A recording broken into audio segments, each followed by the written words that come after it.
I'm Chad Kieper, and coming to you from the end of the Gunflint Trail, just a few miles from Seagull Lake.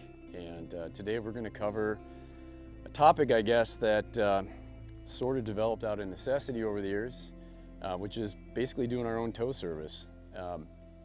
I do captain for some of the towboat drivers up here, helping folks get a little deeper into the boundary waters. And over the years, my friends and I have started doing more sort of, I call them hybrid trips, where we'll pull canoes either behind our little boats or T-bone them across the gunnels and get a little deeper into the boundary waters, of course, on the motor lakes.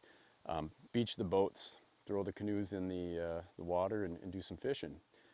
So I like to joke that I'm a fisherman who paddles to get me to the fish. I do love to paddle for the sake of paddling, but oftentimes if I'm out in a canoe or a kayak, it's chasing fish. So for me, if I can shave off a few hours of paddling throughout the day to get to some better fishing waters by using a towboat, I'll do it. So over the years, just running tows for folks, you know, always kept an eye out at the metal racks that they have on them. So like at least our end of the trail, Tuscarora, Seagull Canoe, and Voyager Canoe, they all run tows up here. And they have these nice metal racks that they throw the canoes on. So I can't weld, I don't know how to weld, and so I'm a woodworker, so I thought, well, I'm just gonna build a rack out of wood, and I guess that's what you see here. Nothing special, nothing fancy, but it's tailor built to fit on my little boat over here that has a 9 on it, so I can use it on lakes like Seagull, Clearwater. Go out on sag too, underpowered for sag, but it gets us around. And we've been having fun with this. Towing canoes behind a motorboat's fine, but you have to go slow so you don't swamp the canoes. Putting them lengthwise across the boat works just fine, but if you get a strong wind, that boat's going to come sliding back at you. You need some way to secure it. And so this is our solution, just coming up with our own little wood tow rack. So this is the first season using this. Over the winter, I was sort of thinking how I'm going to do it, ways to design it and build it. And this spring pulled the trigger, got some green treated wood from in town at Ace, and started putting this together. I think so far, maybe we've done 4 trips with it this year, and it's worked beautifully.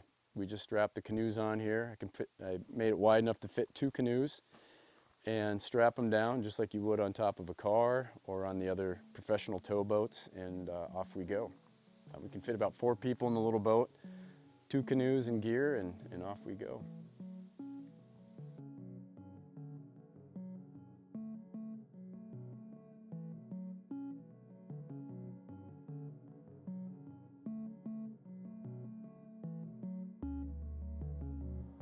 All right, well, I can show you a little bit how I built it. It's really quite simple.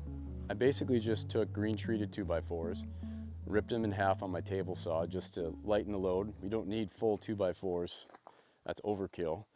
And plus I got double the lumber then out of my purchase.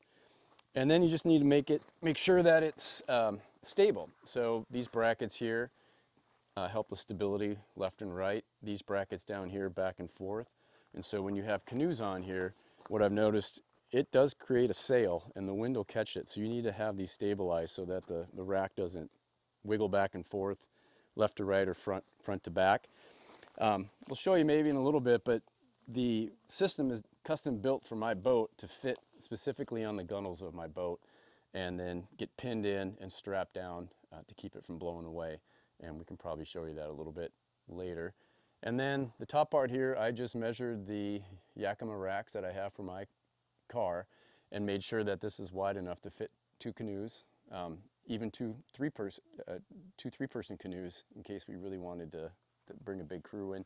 And then just put these little knobs on the side just because it helps the canoes, no matter how good they're strapped down, will rattle around a little bit, and I just feel more comfortable having something to catch the canoe. Screws. Nothing fancy here, just these are screws that are rated for green treated wood. Some screws aren't, so these are exterior screws that are rated for green treated, meaning they won't rot or corrode because of the treatment in the green wood. And that's basically it. Just rip 2x4s, basically building just a box frame and securing it with braces, and that's it. Pretty simple.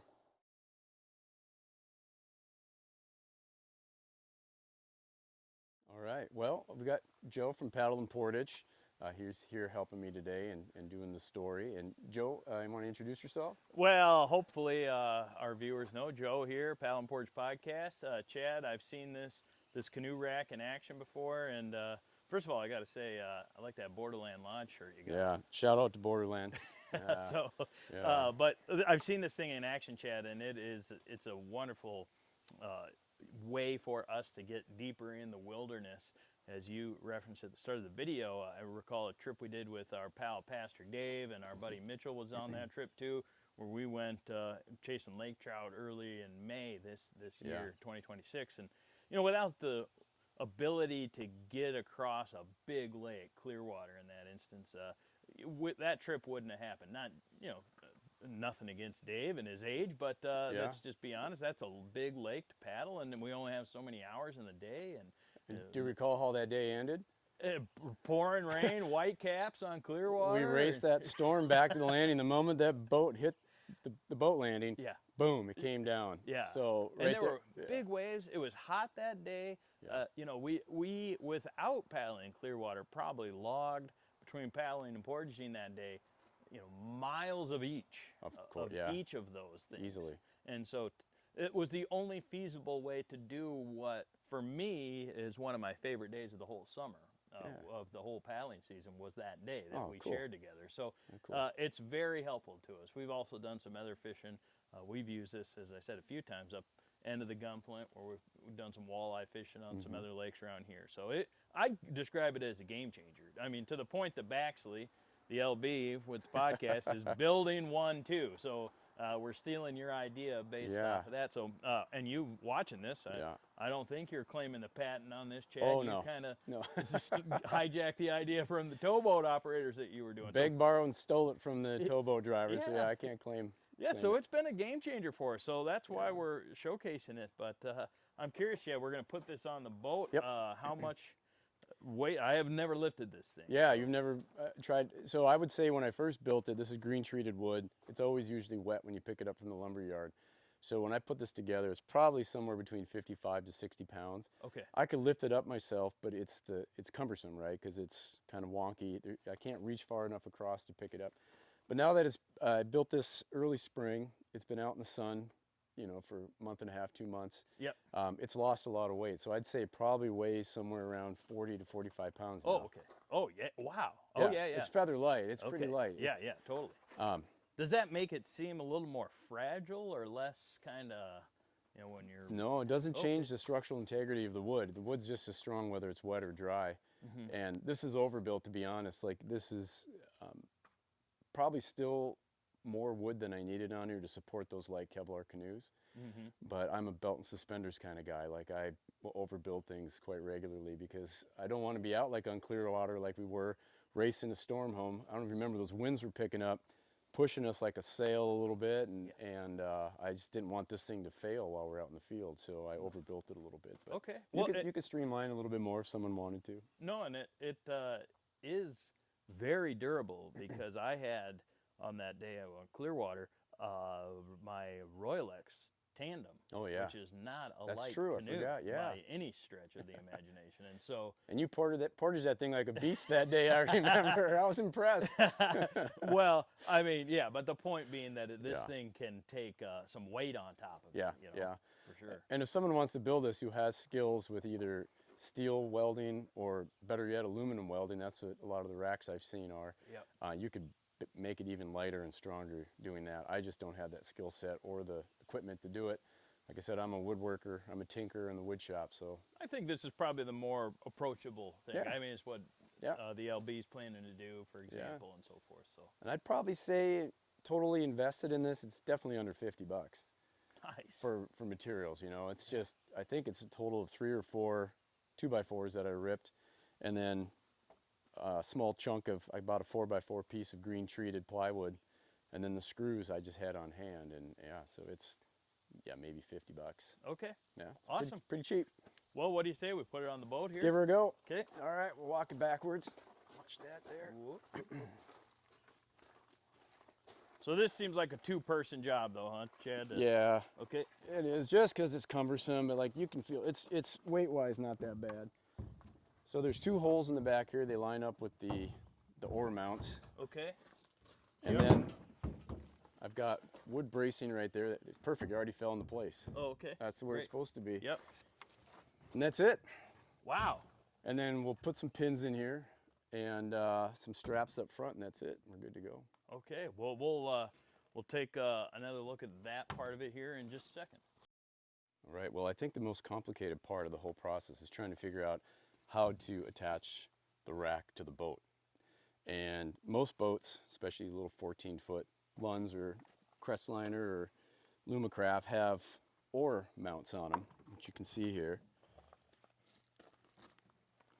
So for the back of the rack here, all I did is I bought 1/2-inch pins, got them from Menards. You can get them at Home Depot or wherever. And it slides in there with a little bit of work.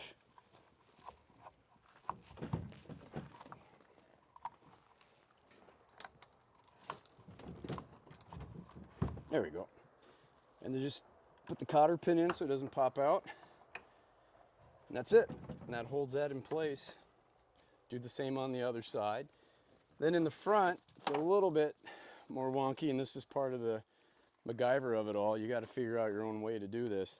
But for me, I found if I just put a strap on the front part, like that, I can hook the bottom part down onto the bench. Joe, if you want to come around and take a look at the front part there. This is just how it works for my boat. There's a nice little spot down here where this hook fits. And then I just tighten it down, and it's not going anywhere. Nice and solid. So just do the same thing on the other side, and you're good to go. All right, well, now we're in my shop, and I can show you some of the tools I use to build it. Like I said, I like to do woodworking. It's one of my passions, but I'm a hack. So by no means, don't think of me as a master carpenter. I am, at best, a framer. But I do like to tinker with wood. And here's what I started with, just 2x4, green treated. The key is when you go to the lumber yard, not all pieces of wood are the same. You got to pick through their stacks. Wear gloves, because this green treated stuff you don't want when it's wet, you know, playing around with it on your hands. So I always wear gloves, but you got to pick through the stacks, find the straightest wood in all dimensions.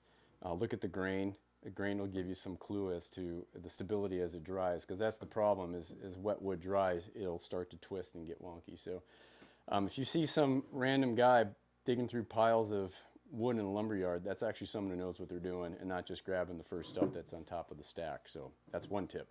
But anyhow, once you get the 2x4s, like I said, I just ripped it on my table saw. You can use any standard table saw, and just split it down the middle, just to basically double the amount of material I have and to lighten the weight. Like I said, you don't need to have this much wood for the strength to carry canoes since they're so light. You can get away with this. You could probably even whittle this down a little bit more if you wanted to go ultra light. But anyhow, and then the other tools were just drills. So 1/2-inch bit to drill that hole for the pin to hold it in place. And these are the screws I use. They're just gold triple coated deck screws, nothing fancy, but that's it. And another drill for putting it in place. Plywood, I did buy some plywood, and I used my chop saw to cut the plywood into those angle brackets that you saw. Used the chop saw to cut the length of the 2x4s for what I need to use. That's basically it. Even if you had just a circular hand saw and a framing square, you can still cut wood. You don't need to have a chop saw or a table saw. If you don't have them, you can just use more rudimentary tools and do it. Pretty simple. All right, well, that's the gist of it. You saw how we built it, you saw how we installed it, and how it fits on there, and I think the next step is to go out and let's go have an adventure, see if we can't catch some fish.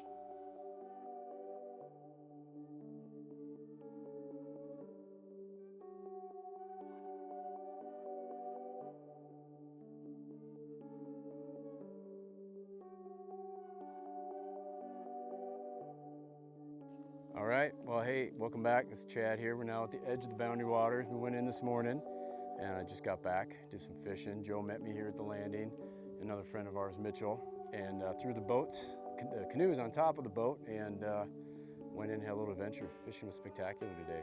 They were, I don't know, jumping in the boat. It was pretty good. Sometimes you get days like this. So it was fun. We probably cut off total maybe an hour and a half, 2 hours of paddling by using this rig. I feel like there's certainly times when you wouldn't want to use a towboat like this. If it's a half-hour paddle and you're saving yourself a half-hour paddling, probably not worth it. But if you can save yourself a couple hours of paddling, that's just more time on the water for fishing, and then it's worth it. So anyhow, she worked great today. Got us there safe, got us there back, and excellent time in the Boundary waters. Yeah, well, I'd say loading it probably took us maybe 15-20 minutes to load it this morning.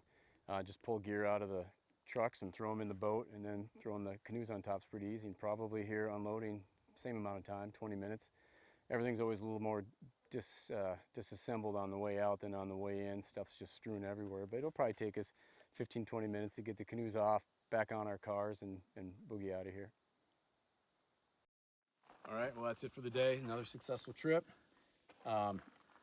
If you have any questions about this, about the system, about what we're doing, please contact Joe at Paddle Portage. He can help you out.